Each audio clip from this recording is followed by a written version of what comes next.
আর হলো মাংস দিয়ে খাওয়ালে এরকম মাংসটা খুব মজা দেখাই যেতেছে অনেক মজা। আমার খালামণি তো সে কাজে ব্যস্ত, সমস্যা নাই, খাইনি যাবে খালামণিটা রিপু যাবে। সুন্দর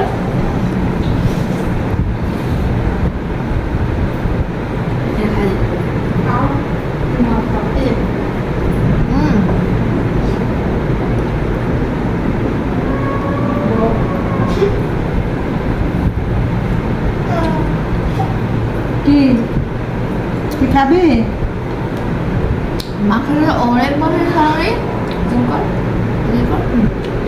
অনেক মজা হয়েছে তো মাংসটা। এত স্বাদ কেন? হ্যাঁ তুমি খাইবা যে এর জন্য।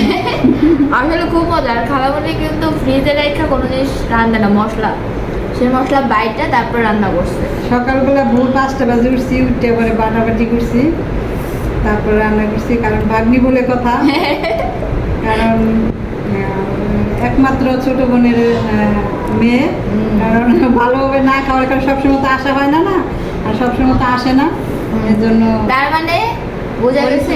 হ্যাঁ, এর জন্য কোথায় ঘুরতে গেলে 1 বছর 2 বছর পরে ওইটা আরো বেশি পাওয়া যাবে। যেমন আমি বছরখানিক পরে আসি বা মাসের পরে আসি, যেমন আইসে কবে আস হয়েছে 4-5 মাস, বেশি এখন আর আইসা 1 বছর। 1 বছর হইব আসছি।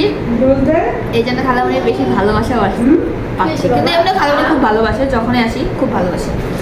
যাই হোক, এখন হচ্ছে খাবো, খেয়ে তারপর আবার দেখা হবে, আবার কথা বলবো। ওকে, তুইও খাইতে আয়, তুই ক্যামেরা অফ করা।